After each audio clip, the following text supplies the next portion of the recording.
और जिस वक्त कोई हम लोगों का सहारा नहीं था कोरोना लॉकडाउन में, उस वक्त अभिषेक बनर्जी हम लोगों के साथ थे, कदम से कदम मिला के, जो पूरे हिंदुस्तान के लिए एक मिसाल है।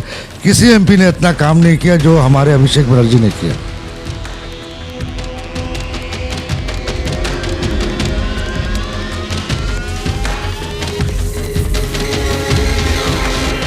मोहतरम नाजरीन, आप देख रहे हैं सरपरस्त जिला। मैं हूं महबूब रजा सिद्दीकी। आप जान सकते हैं कि आखिरी चरण का इलेक्शन बाकी है। कलकत्ता की हॉट सीटें भी है, जिसमें से नॉर्थ कलकत्ता, साउथ कलकत्ता, और तृणमूल कांग्रेस के जनरल सेक्रेटरी जनाब अभिषेक बनर्जी साहब डायमंड हार्बर से लड़ रहे हैं। उनका भी 1 जून को इलेक्शन होना बाकी है।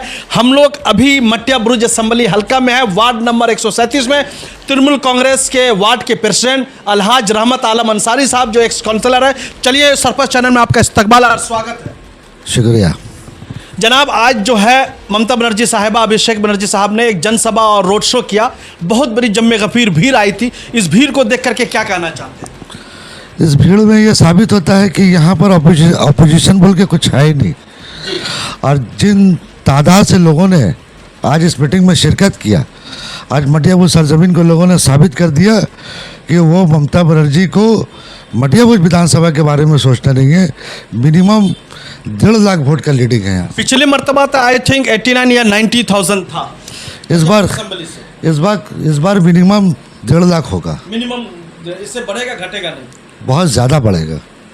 जिस तरीका से अभिषेक बनर्जी साहब अपने हलके में, अपने एरिया में काम काज करते हैं, और जिस तरीका से लोगों को लगा रखा है, हमको लग रहा है कि जितने बड़े पैमाने पे कुछ काम काज जो है, हम चाहते हैं सरपरस्त के नाजरीन दर्शक को भी वो काम के बारे में बताएं। अभिषेक बनर्जी ने बहुत काम किया। Garden super speciality hospital, fire brigade, Santoshpur से लेकर पूरे रोड का काम वगैरह, हर स्कूल, हर कॉलेज में अभिषेक बनर्जी ने फंड दिया जो उनके कॉन्स्टिट्यूंसी में आता है। और जिस वक्त कोई हम लोगों का सहारा नहीं था कोरोना लॉकडाउन में, उस वक्त अभिषेक बनर्जी हम लोगों के साथ थे, कदम से कदम मिला के, जो पूरे हिंदुस्तान के लिए एक मिसाल है। किसी एमपी ने इतना काम नहीं किया जो हमारे अभिषेक बनर्जी ने किया। मटिया बुरुज असेंबली हल्का में काफ़ी टीएमसी के काउंसलर आते हैं। इन लोगों का क्या रोल है, एमएलए और काउंसलर का? देखिए, सच्चाई ये है कि मटिया बुरुज में किसी भी एमएलए या काउंसलर को देखकर पब्लिक वोट नहीं दे रही है। मटिया बुरुज के अवाम ममता बनर्जी और डायमंड हार्बर के कैंडिडेट अभिषेक बनर्जी को देखकर वोट दे रही है। तो कोई भी एमएलए या कोई भी काउंसलर इस गलतफहमी में ना रहा है कि उनको देखकर वोट की मार्जिन बढ़ रही है। पब्लिक और जो यहाँ के अवाम है वो पूरी तरीक़ा से अभिषेक बनर्जी को ही वोट देंगे, और इंशाल्लाह आप देखिएगा ये लीड 1.5 लाख तक जाएगा। मटिया बुरुज असेंबली से जनाब रहमत आलम अंसारी साहब, अफ्तार की दावत में जब अभिषेक बनर्जी साहब आए थे तो उन्होंने आपको हाथ पकड़ के लेकर के गए थे, और आप बेहद करीब भी हैं अभिषेक बनर्जी साहब के। तो हम एज ए वार्ड का 137 का प्रेसिडेंट होने के नाते से तृणमूल कांग्रेस का, और आप जिस तरीके से ममता बनर्जी अभिषेक बनर्जी के सिपाही बन करके उनके कदम से कदम मिला के चल रहे हैं, क्या जिम्मेदारी आपने उठाया है 1 जून के लिए और अभिषेक बनर्जी साहब को लोकसभा भेजने के लिए? देखिए, हमारे पार्टी के सुप्रीमो ममता बनर्जी है जी, और इस पार्टी के सेनापति है अभिषेक बनर्जी, और हम सब कर्मी हैं। कोई बड़ा कोई छोटा नहीं है, हम सब पार्टी के वर्कर हैं। पार्टी जो भी इंस्ट्रक्शन हम लोगों को देती है, हम लोग पूरी तरीक़े से अपनी जिम्मेदारी को निभाते हैं मटिया बुरुज सरजमीन में।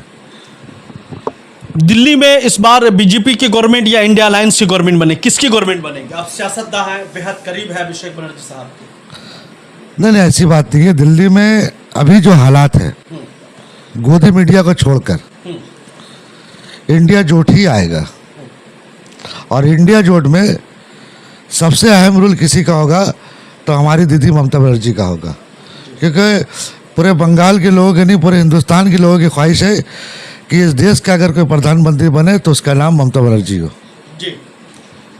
और इसके ऊपर एक अहम सवाल ले लेते हैं। बंगाल में टोटल 42 सीट है, और उसके बाद यूपी से भी तृणमूल कांग्रेस लड़ रहा है, और असम से भी तृणमूल कांग्रेस लड़ रहा है। तो ऐसी सूरत हाल में अपने आप को कितनी सीटें समझिए तृणमूल कांग्रेस को मिल सकता है? देखिए, त्रिपुरा असम में भी लड़ रहे हैं और उत्तर प्रदेश में भी।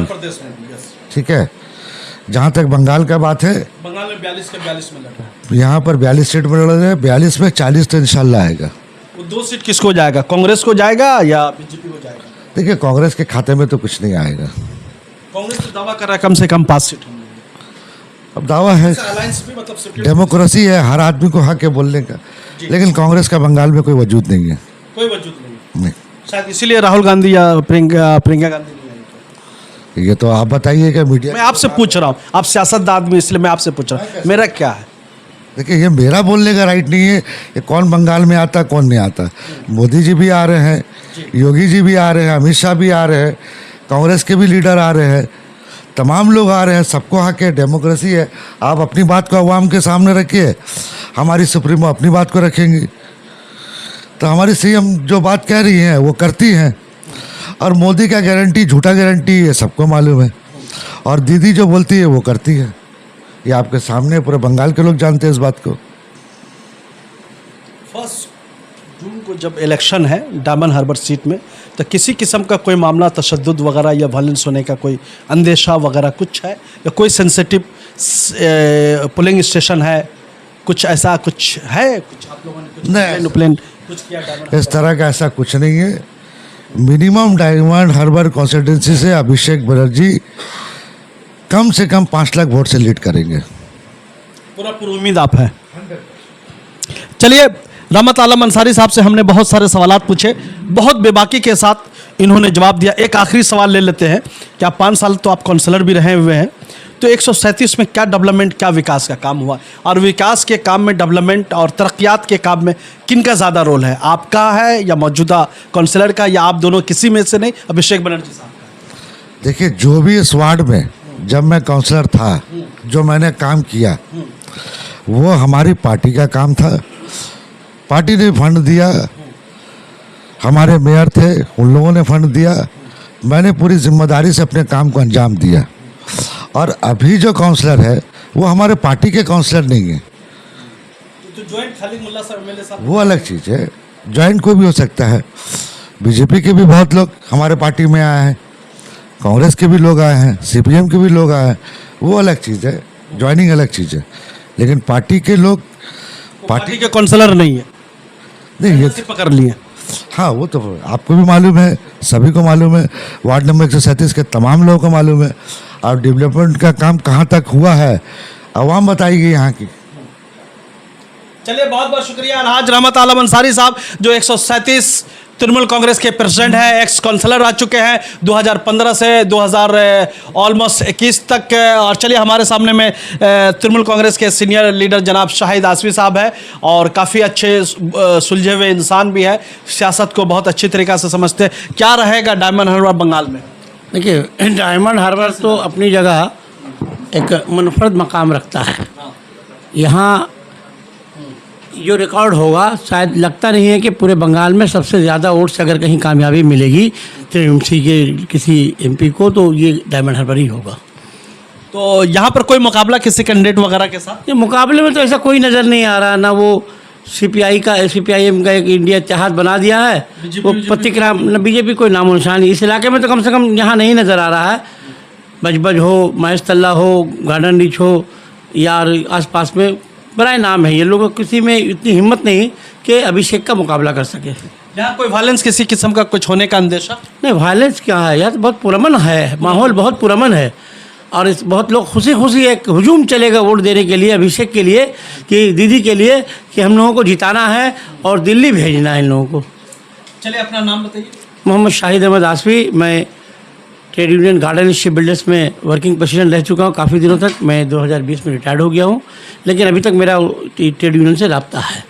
चलिए, बहुत बहुत शुक्रिया जनाब शाहिद साहब, और फिर से जनाब रहमत आलम अंसारी साहब। फाइनली एक ही चीज़ बोलना चाहते, ये सच्चाई है कि डायमंड हार्बर में ना बीजेपी एक कैंडिडेट लड़ रहा है, ना इंडिया, ना जो इत्तेहाद या सीपीएम कांग्रेस का इत्तेहाद बना वो लड़ रहा है। यहाँ पर ऐसा लग रहा है कि नेट पूरा खाली है, सट जो गोल मारते हुए चले जाएंगे। मतलब एक ऐसा हो गया कि मामला कि कुछ है ही नहीं है, वन साइडेड यहाँ पर गेम है। कोई भी कुछ बगल उगल में पता नहीं इन लोगों ने, बीजेपी ने क्या टाई अप है, नहीं है, किस तरीक़ा से क्या मामला है, या सीपीएम कांग्रेस का क्या मामला है, एकदम एकदम वॉकओवर पहले से दे दिया गया है, तो हमें लग रहा है कि इस बार अभिषेक बनर्जी साहब हो सकता है बंगाल में सबसे ज़्यादा वोटों से जीते। और ऐसा भी हो सकता है, ये आप घबराने की बात नहीं है कि पूरे इंडिया में सबसे ज़्यादा लीड से जीत सकते हैं। ये भी हो सकता है किसी जमाने में रामविलास जी भी जीते थे वैशाली से, हाजीपुर से, वही मामला है इस बार लग रहा है क्या?